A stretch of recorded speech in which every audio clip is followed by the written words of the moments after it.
The meeting is adjourned. Oh, sorry, is resumed. God, I'm sounding like that guy Carter in Parliament.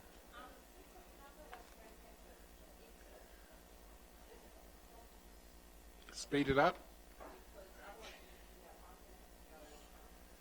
Yeah, we're going to struggle for a quorum. Yeah. Okay. All right. Is it live streaming now?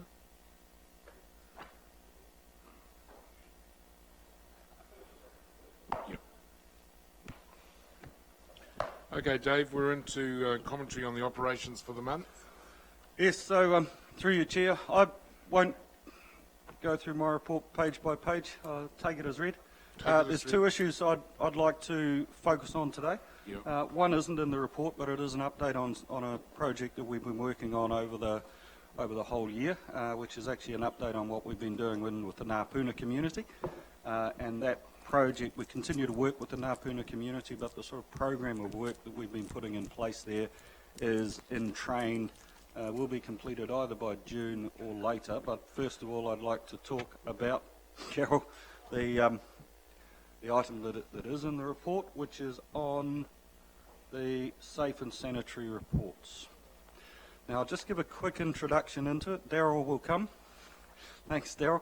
Daryl's the person who raised this, and it's a very, very good point for him to raise. As a brief summary, safe and sanitary reports are a carryover, right, from previous acts. Daryl's reviewed why we do them and so on, and has really reached conclusions that they don't add much, if anything, into the market, and probably are more of a negative than a positive. But I'll pass to Daryl very quickly. Yes, good afternoon, everybody. So I'm just going to run through a PowerPoint, I guess, and put a bit of context into what Dave just said in the background, and then some of the current requirements we have for maintaining our property files with information. Turn it off. So just as a background, traditionally safe and sanitary reports were, I guess, accepted by council from independent authors as a way of recognising work that was done without building consents. And this was the building bylaw days, and prior to that they also covered situations where a building had been constructed under another authority, and this could be the government entities such as Housing Corporation, Ministry of Education, likes of Lands and Surveys. They had their own system for managing their building stock. So often council doesn't hold any records to do with these buildings. That's all changed now with the advent of the Building Act. Everything came under the umbrella of territorial authorities, so we hold a lot more records. So a lot of these buildings going back sort of 50, 60 years, not much information. So, and they've been altered over the years, and safe and sanitary was a vehicle, I guess, of getting some information on the property file. So, you know, they were used sparingly. We didn't used to get too many of them lodged with council, but in recent times they've just become a default process, I guess, and to the point where they've increased about 300% in the last 5 years. And Mr. Chair, you'll probably understand some of that more than I do. And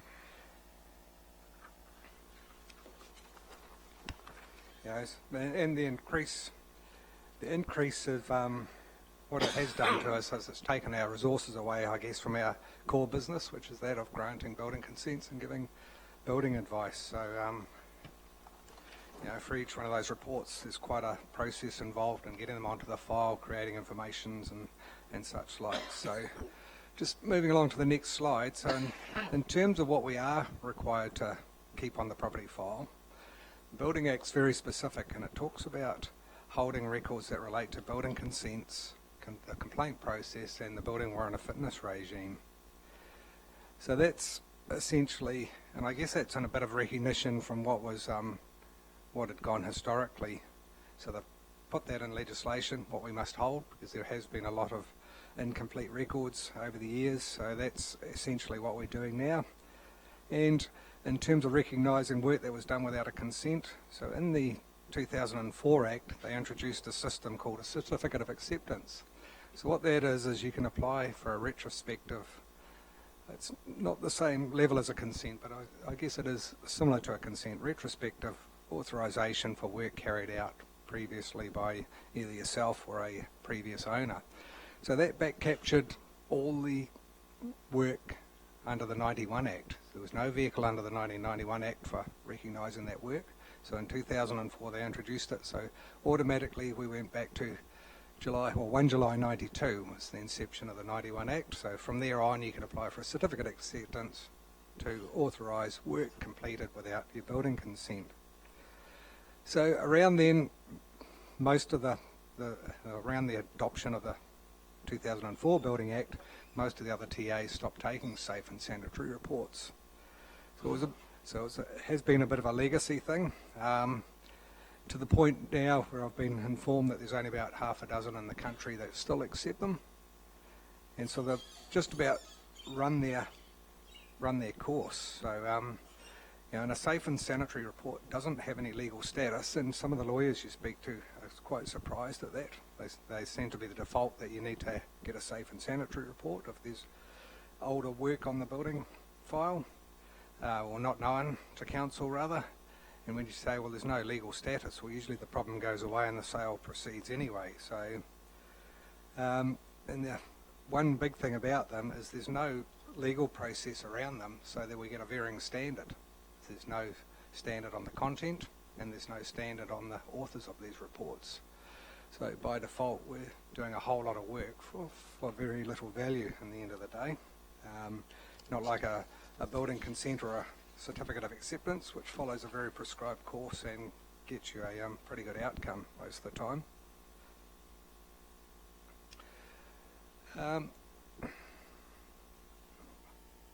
So some of the rationale behind the decision that we've sort of taken around this is the increase of the potential liability to council, because essentially what's happening is everyone says, well, you need to get a safe and sanitary report.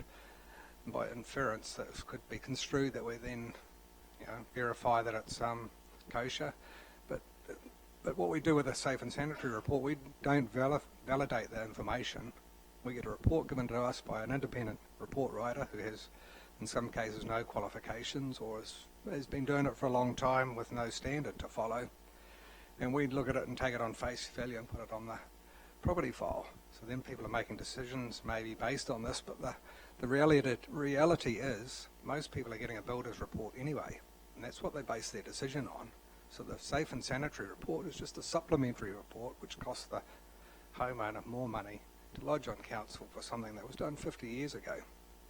We already had a vehicle for covering all the modern work that was completed without consent. And so the other telling factor in this whole process too is that the government's been more relaxed in what you can do without building consents nowadays. We've had about 3 changes in the last 5 years where they've added more and more work that you can complete without consents. Carports up to 20 square metres, you can do a covered roof over a deck to 20 square metres without consent. You can put a window or a door in your house willy-nilly without building consent, affecting the weather tightness and all these sorts of things. So none of that has to be lodged with council. We don't hold the information for that. So by putting a safe and sanitary in here for something that was 50 years old, and then we've got all this modern work that's going on, so a safe and sanitary report will only be valid for the day it was put in, and then the building owner then can subsequently do a whole lot more work. So we're sort of almost creating this vicious circle where we're going to go around in circles, and the next time it comes to sell, they'll say, well, we've got a whole lot of more work that's been done. Do we need a safe and sanitary for that? Can't get a certificate of acceptance because you've got it's work that's exempt, so it doesn't apply to that. So by default, this is where people should be relying on their builder's report, the experts that are providing them advice to do that, and not just firing it back into this safe and sanitary where you're trying to, I guess, in some respects, absolve your responsibility in providing good advice.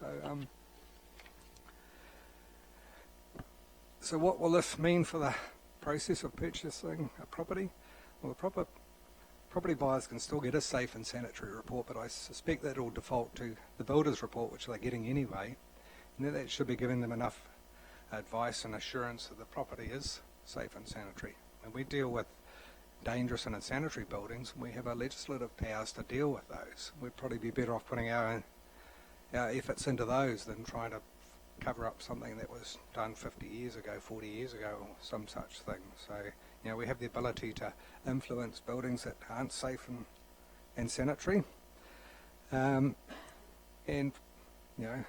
by doing that, we're going to take some complexity out of the sale process and reduce the cost of property owners. So, and I guess the final bit of advice that will be given to property owners is that they should keep that information for themselves, all this exempt work and things. And then it's no different to servicing your car. If you keep all your records, you can pass that on to the next person, gives them a level of assurance that everything that they've done has been done correctly over the years. So and that is the rationale behind this decision.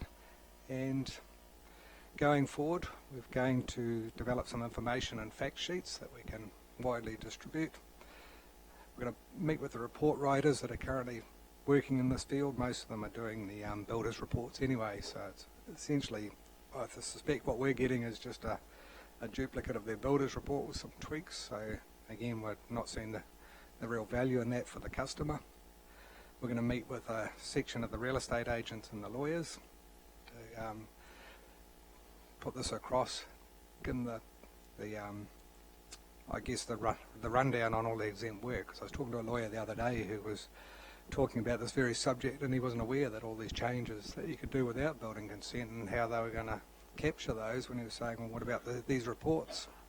So it's we've found a gap in the market there, so if we can provide them with that information going forward, they'll be better off. They'll have a better level of comfort in what they're dealing with and what they're advising to their customers. We will be updating our website and providing training for internal staff so that we're all on the same page. And the proposal is that we're going to have a soft start but stop accepting these from 1 August unless, of course, they're written into contracts, and things will be receptive for receiving those on a case-by-case basis. Happy to take any questions.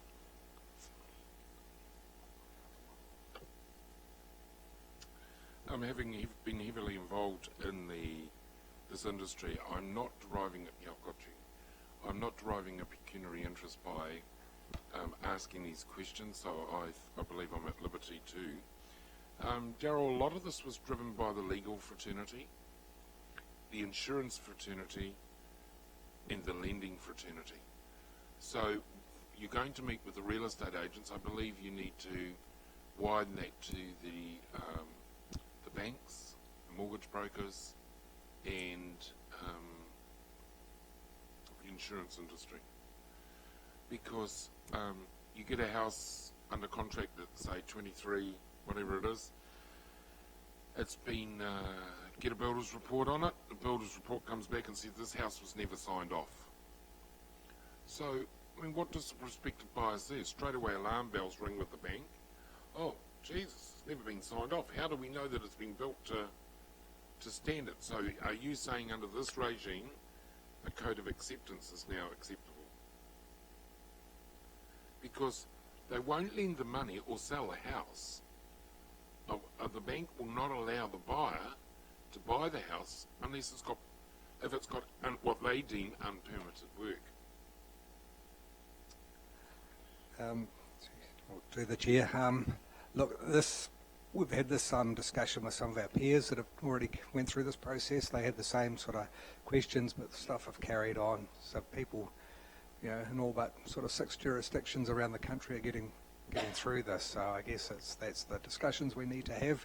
And again, I'll go back to those, the ability for people to do building work without having any information there. So again, you're relying on the expert advice from those builders' reports. And if the builders' reports, for something that's safe and sanitary, and we get them all the time, they say, well, they met the standard of the day. Well, I challenge anyone in this room to say, well, what was the standard of the day 50 years ago? Because I certainly don't know. So by default, they've become, they're only someone's opinion. The builder's report's going to perhaps have some invasive testing and things and have some more grunt to it.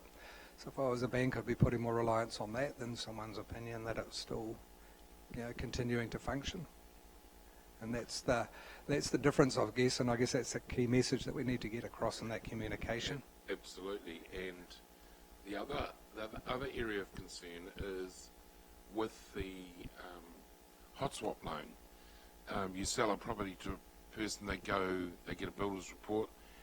Normally the builder will pick up the council file. They'll go to the council file and they come across this card.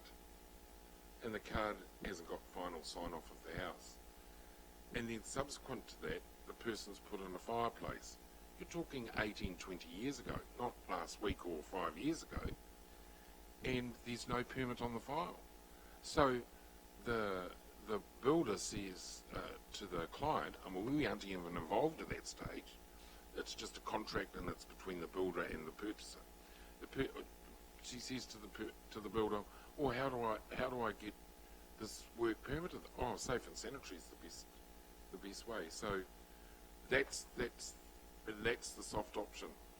I had an example just recently in Crystal Place where a lady bought a house that had been converted, and you know about it, Daryl, from 3-bedroom to 2-bedroom.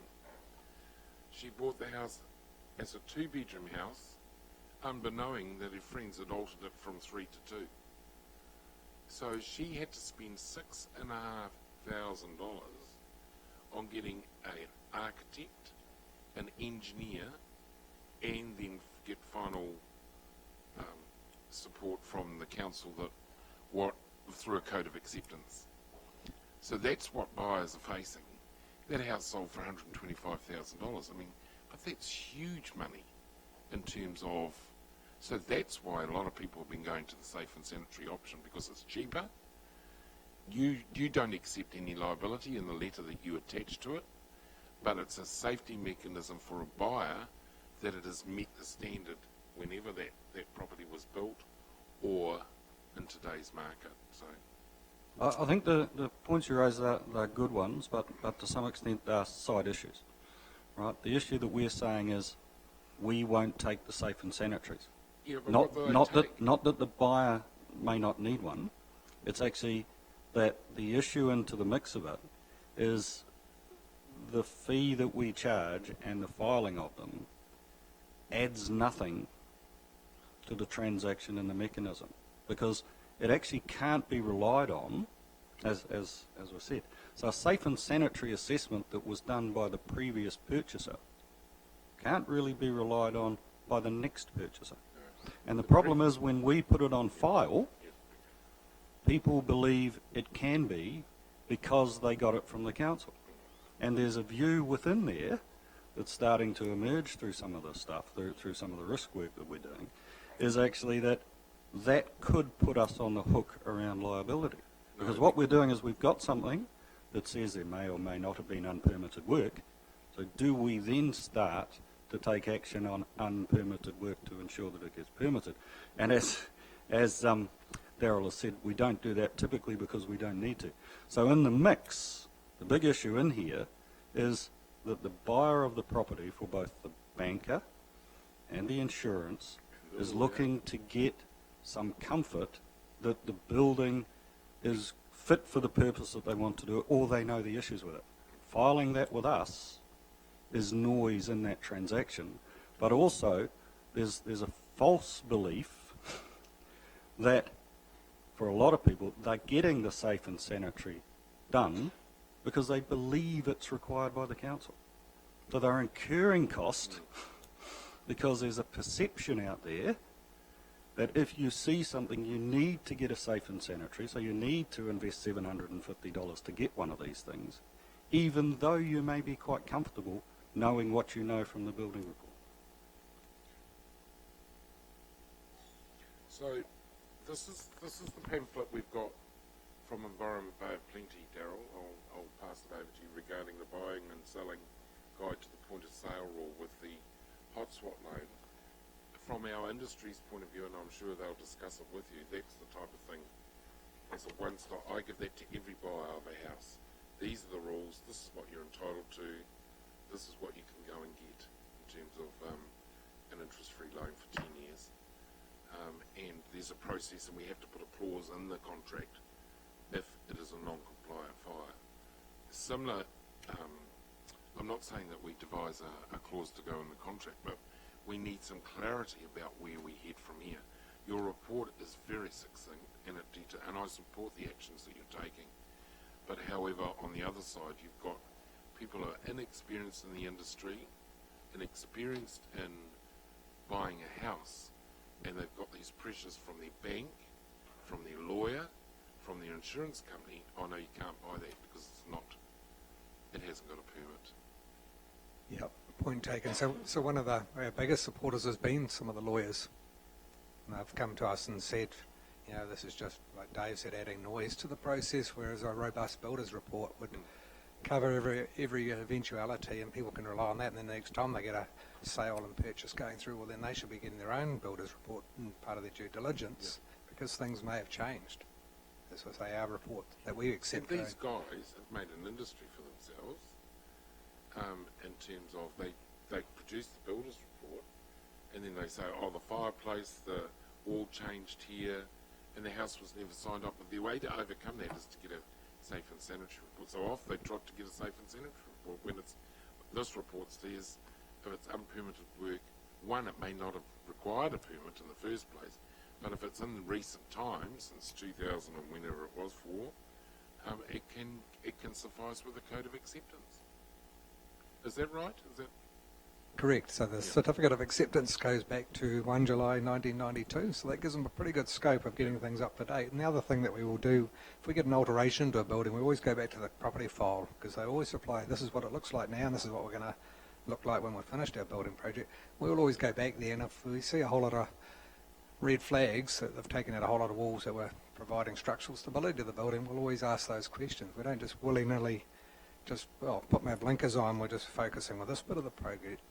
We're looking for the health and the well-being of the occupants and the building. So we're trying to make sure that it's right. So we will always update the property file one way or the other when we do that sort of work. So you intend to produce something like this, a one-stop awareness thing, because I think it's through the industry and through the lawyers and the agents and the agencies that this message can get out directly to the buyers. If they're going through unnecessary costs, which it sounds like they are in your report, let's kill it in the bud straight away. Yes, that is our intention. Yes, Your Worship. Yeah, just congratulations. It takes out a sort of silly step in a process that adds cost to the customer, and who's aware that the risk sits with them going through the due process. The Chamber of Commerce would be really interested in this. It's like the silly regulations, task force. I think this is good news, and if the Chamber knows they can promulgate it to property investor, those sort of local and regional distributors. Mr. Waru. Kia ora, Mr. Chair. Just a quick question. I think you've already answered the banking and the lenders side of my question that I was going to ask. It's actually about the reforms that have just happened. So what could be the implications of this change, given the Te Ture Whenua Māori Act reforms and the new Māori housing reforms and funding requirements and stuff like that? Is that going to affect that? Through you, Mr. Chair, no, look, because this doesn't have any legal status, there's nothing to unbolt or bolt on, so to speak. It's something that's a legacy process that was used for, and it's just moved on from there. Thank you. I just thought better ask just to make sure. Mr. Chairman, I think reading this report, thank you for the report, Darryl, it's pretty clear that we must go down this process. I see other councils are doing the same thing. Indeed, Tauranga have had it implemented for quite some time, I think I read. I have no doubt that we must go down this track in the future and create an easier path for both buyers and the council in the processing of this information.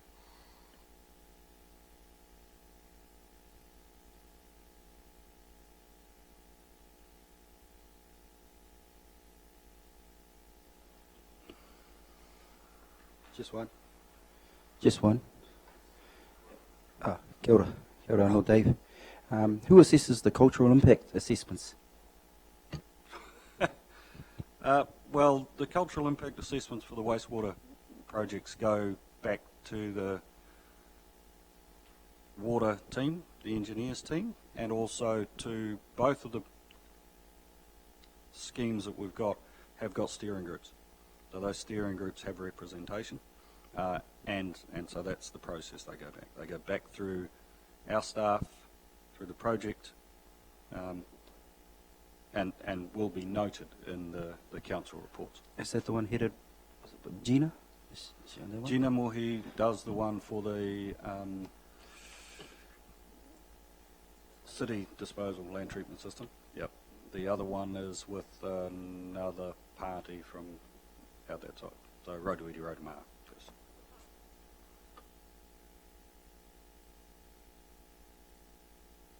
Raise another issue, if I may. I think it's under this category of a proposed road stopping at Tahiki HC Road, which feeds into the Tahiki Hot Springs. Could we have some information as to what the basis of that road stopping is provided in the future? Yes, we will do that, and apologies. Unfortunately, Stavros had an external meeting that he had to go to. Otherwise, he would answer that now. But we'll get an email out to the councillors to let you know. On that, Monty is working on a number of iwi-related issues that I brought to his attention, particularly Ngātai Road at Nongata, which is a Maori road line that needs to go to the Maori Land Court to be curbed and channelled under a trust.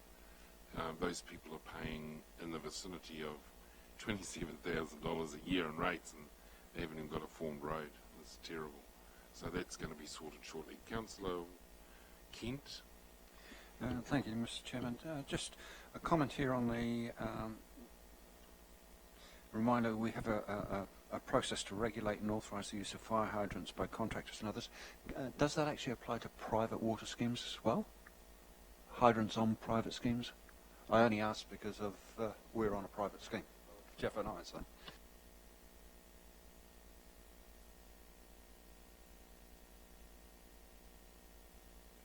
Yeah, through you, Mr. Chair. No, it doesn't. We have our own assets and a processes to make sure that we manage our own assets appropriately, and so that's as far as our influence goes. But there are codes of practice that people, anyone using a hydrant should be aware of how to use them, that they need to be turned off and on slowly and carefully.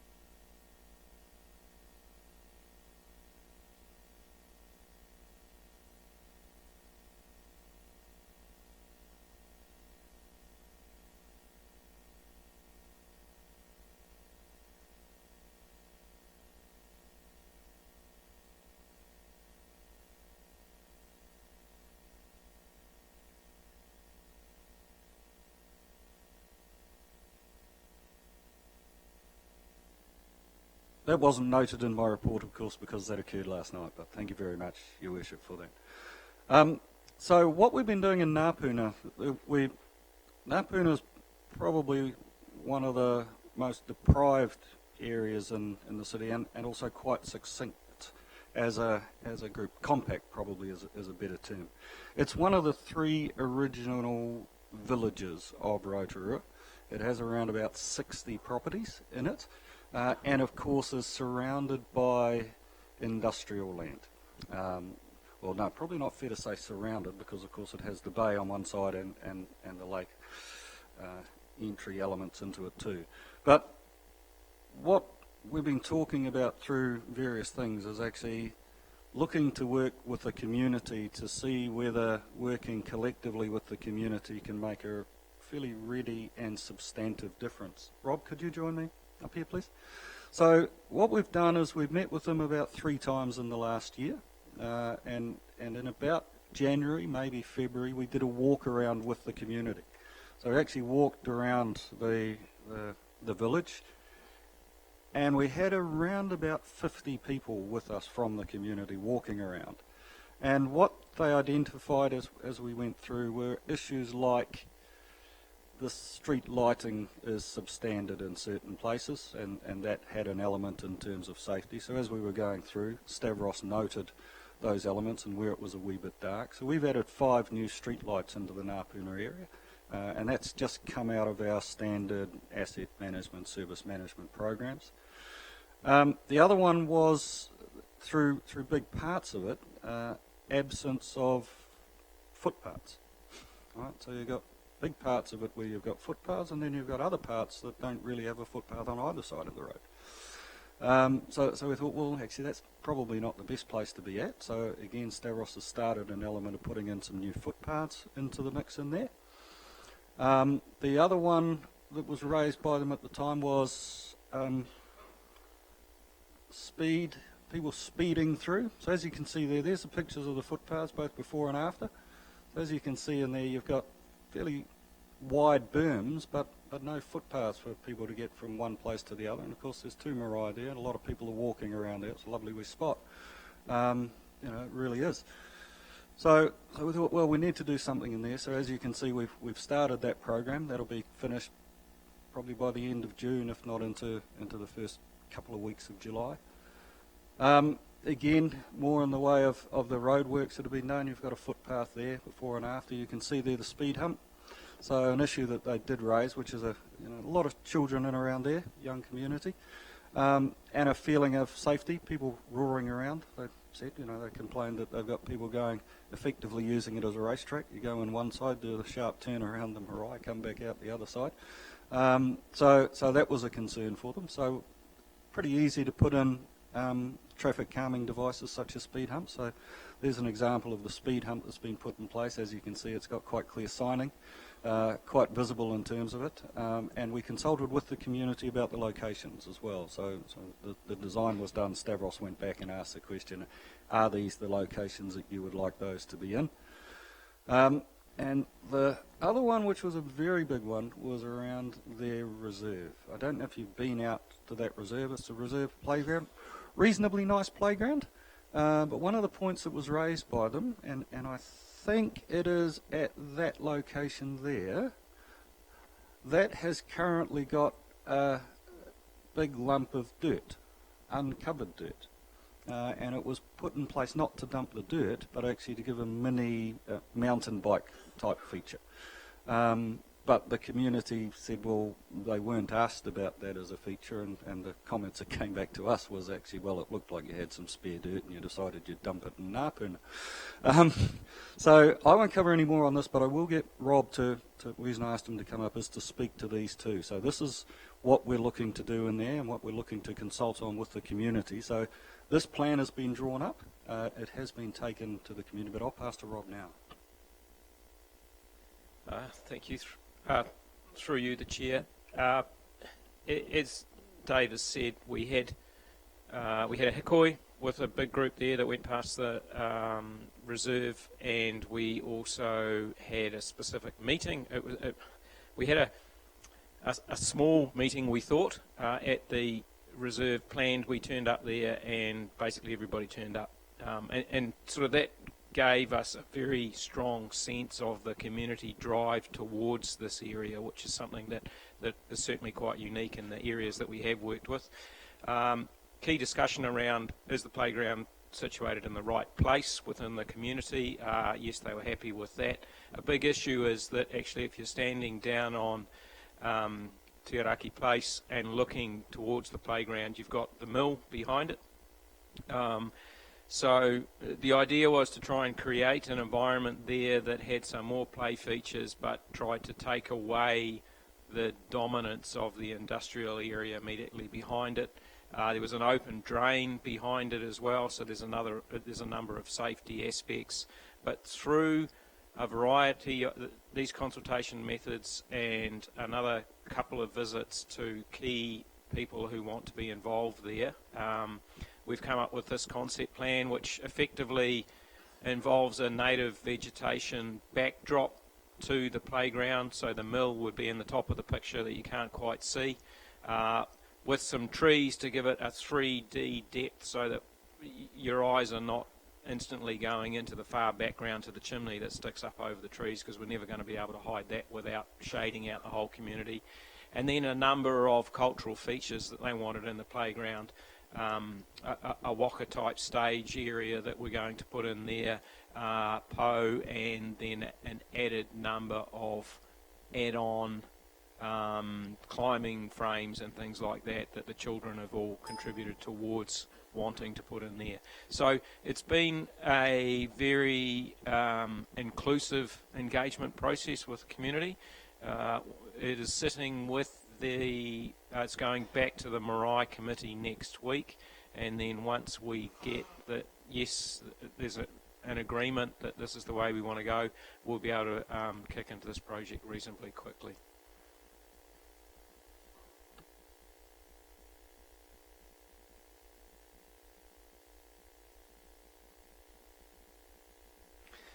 That's going very well. We have worked out what we expect this type of development to cost, and it does involve fences and a whole lot of other add-ons than just simply a playground. It's a much bigger picture than a playground, and given the fact that it's surrounded by a whole lot of timber mills, some of them produce poles, and some of them produce decking, and some of them produce all sorts of things. They're also significant employers of members of the community. So yes, we've started a process with the surrounding industry to see how they would like to help.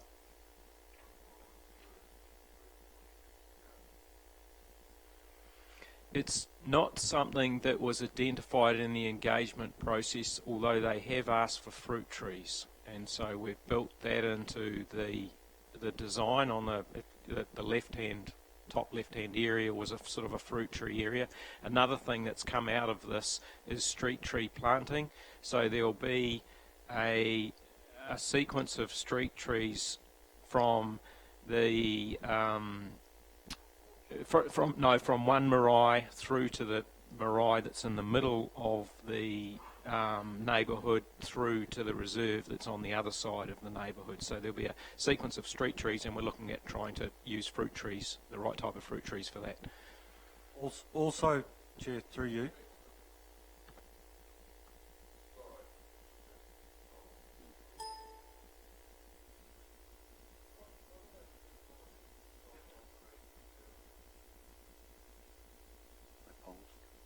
there are art panels on the fence, and basically I have to check with Mel about that, but certainly the art panels are on the fence there. I'm not sure whether that's a pole in front of each panel to tell a story that goes with it. sorry, through you, Chair, one thing I would add for the benefit of the rest of the councils, there is a community garden at Ngāpuna. So it's not at the park area. It's around the back. There's one down the end of, I think, Hona Road? Yes, one down the end of Hona Road.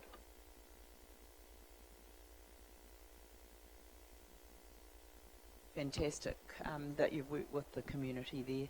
Thank you for that. Now, Ream Street Reserve. I was at a public meeting where Bob Martin was sort of talking about this. Is the Nongataha community happy now with the Ream Street where it sits?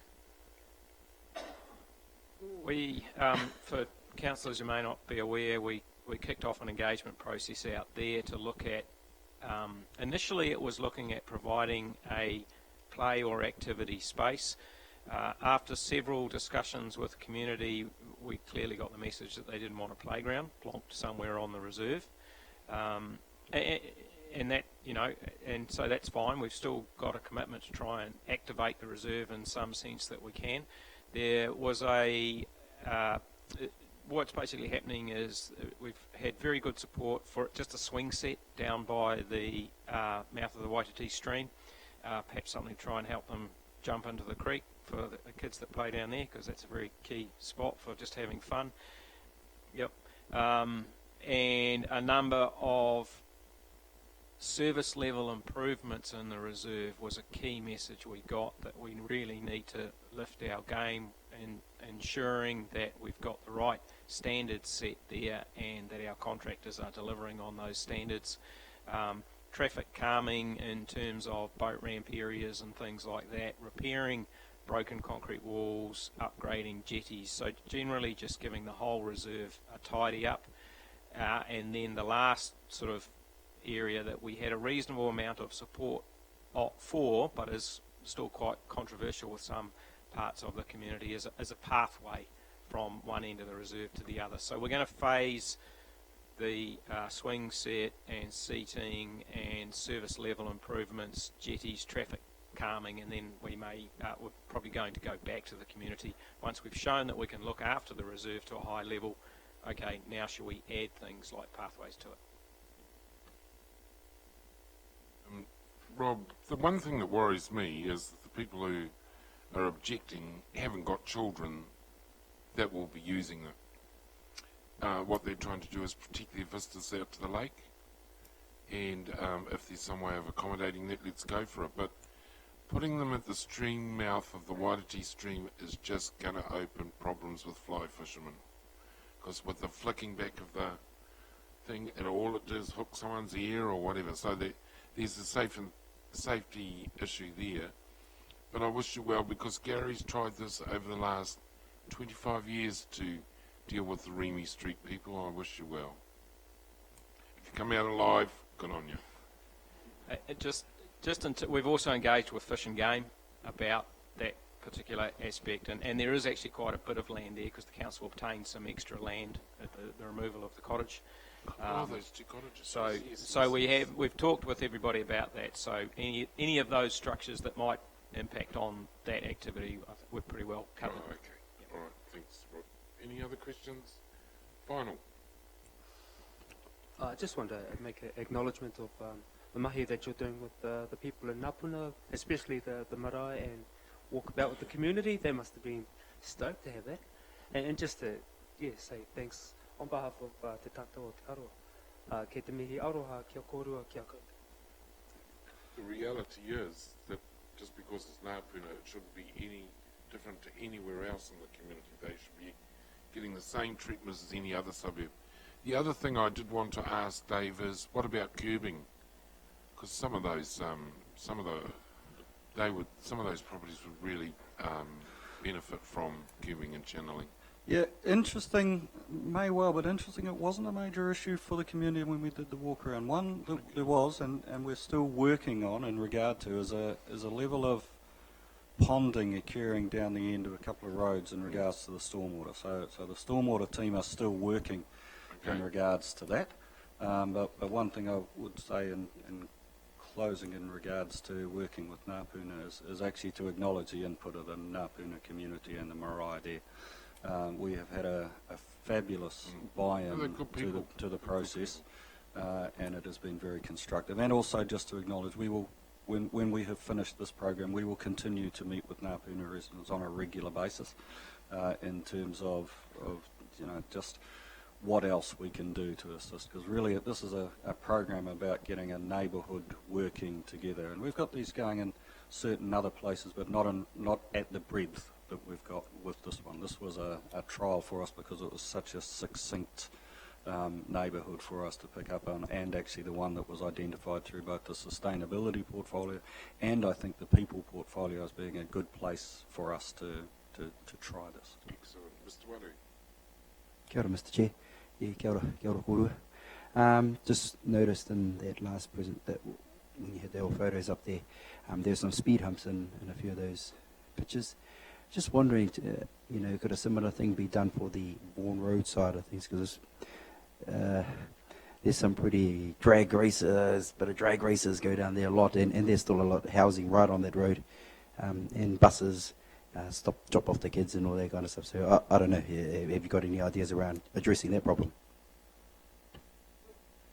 We didn't go, although in the walk around we did go down to Vaughan Road, and certainly what you're raising was also raised in the community. The reason really for not going in to look at Vaughan Road is actually that the work that's going on around the Eastern Corridor will be having some changes as those plans start to develop as to what your main access routes are and how you go in, and particularly around the Tarawera roundabout. That will almost certainly be changing the way vehicles access through to there, and that's still to be worked through the business cases and the business plans. So for that reason, we didn't go into looking at that area at this stage. Oh, it's good to know that you did look at it, that you are, and still looking at it. Thank you very much, Mr. Wadu. Okay.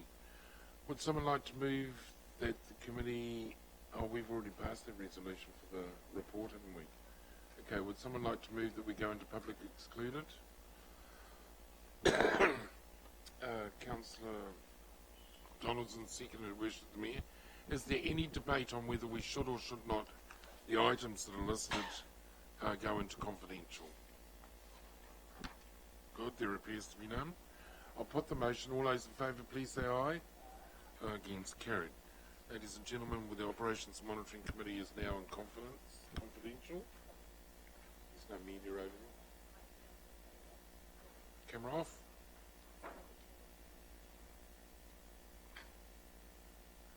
Even if you wave, they can't see you.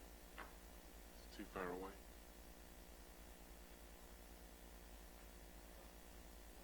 Who's going to say?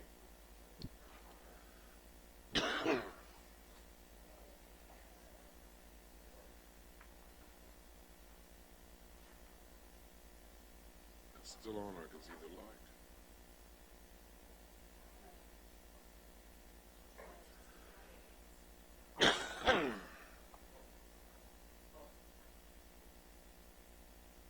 How do you know?